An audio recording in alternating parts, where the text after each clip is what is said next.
नमस्कार। 8 से 9 मई 2025 की मध्य रात्रि को पाकिस्तानी सेना ने सैन्य बुनियादी ढांचे को निशाना बनाने के इरादे से पूरी पश्चिमी सेना पर भारतीय वायु क्षेत्र का कई बार उल्लंघन किया। यही नहीं बल्कि पाकिस्तानी सेना ने नियंत्रण रेखा पर भारी कैलिबर वाले हथियारों से गोलीबारी भी की। अंतर्राष्ट्रीय सीमा और नियंत्रण रेखा पर लेह से लेकर सरक्रीक तक 36 स्थानों पर 300 से 400 लगभग ड्रोनों का इस्तेमाल घुसपैठ का प्रयास करने के लिए किया गया। भारतीय सशस्त्र बलों ने काइनेटिक व नॉन काइनेटिक साधनों का उपयोग करके इनमें से कई ड्रोन्स को मार गिराया। इतने बड़े पैमाने पर हवाई घुसपैठों का संभावित उद्देश्य वायु रक्षा प्रणालियों का परीक्षण करना और खुफिया जानकारी इकट्ठा करना था। ड्रोन के मलबे की फोरेंसिक जांच की जा रही है। प्रारंभिक रिपोर्ट्स से पता चलता है कि वे तुर्की के असीस गार्ड सोंगर ड्रोन्स हैं। इसके उपरांत रात में पाकिस्तान के एक सशस्त्र यूएवी ने भटिंडा सैन्य स्टेशन को निशाना बनाने की कोशिश भी की, जिसे पकड़ा गया और उसे निष्क्रिय कर दिया गया। पाकिस्तानी हमले के जवाब में पाकिस्तान में 4 हवाई रक्षा स्थलों पर सशस्त्र ड्रोन्स लॉन्च किए गए। इनमें से एक ड्रोन एडी रडार को नष्ट करने में सक्षम रहा। पाकिस्तान ने जम्मू कश्मीर के तंगधार, उरी, पुंछ, मेंढर, राजौरी, अखनूर और उधमपुर में भारी कैलिबर आर्टिलरी गन और सशस्त्र ड्रोन्स का उपयोग करके नियंत्रण रेखा के पार गोलीबारी भी की, जिसके परिणाम स्वरूप भारतीय सेना के कुछ जवान हताहत हुए और घायल हुए। भारतीय जवाबी कार्रवाई में पाकिस्तानी सेना को भी बड़ा नुकसान पहुंचाया गया।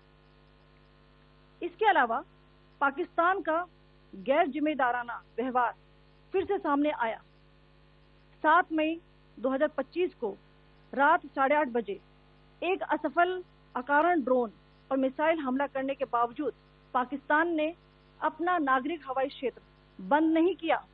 पाकिस्तान अपने नागरिक विमानों को ढाल के रूप में इस्तेमाल कर रहा है, जबकि उसे अच्छी तरह से पता है कि भारत पर उसके हमले से हवाई रक्षा की तीव्र प्रतिक्रिया होगी।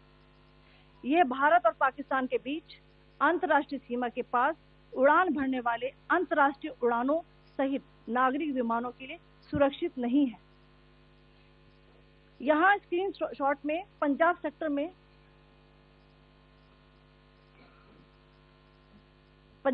में हाई एयर डिफेंस अलर्ट स्थिति के दौरान एप्लीकेशन फ्लाइट रडार 24 का डेटा दिखाया गया है। जैसा कि आप देख रहे हैं, यहाँ पर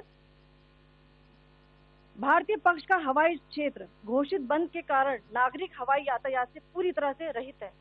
कराची और लाहौर के बीच के हवाई अड्डे मार्ग पर नागरिक एयरलाइंस उड़ान भर रही है। हाई अलर्ट किया गया है विमान फ्लाइनेस एविएशन का एयरबस 320, जैसा कि आप यहां देख रहे हैं, जो कि शाम को 5:50 बजे दमम से शुरू हुआ और रात को 9:10 बजे लाहौर में उतरा। ये सारा डिटेल्स आप यहाँ देख रहे हैं। ये डिटेल्स यहाँ लिखा हुआ है। Can you see this?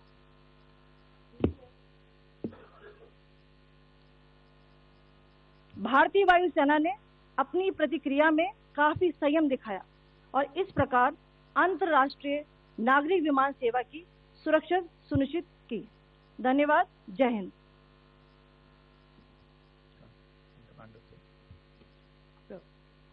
Good afternoon to you all.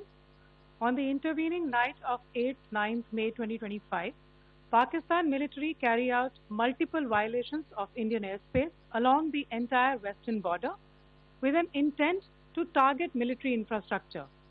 Pakistan military also resorted to firing of heavy caliber weapons along the line of control. Along the international border and line of control, drone intrusions were attempted from Leh to Sarkreek at 36 locations with approximately 300 to 400 drones. Indian Armed Forces brought down a number of these drones using kinetic and non-kinetic means. The possible purpose of these large-scale aerial intrusions were to test the AD systems and gather intelligence. Forensic examination of the drone debris is being undertaken. Preliminary reports suggest them to be of Aziz Guard Songa drone of Turkey. Later in the night, an armed UAV of Pakistan attempted to target Bhatinda military station, which was detected and neutralized. In response to the Pakistani attack, armed drones were launched at 4 air defense sites in Pakistan. One of the drones was able to destroy an AD radar.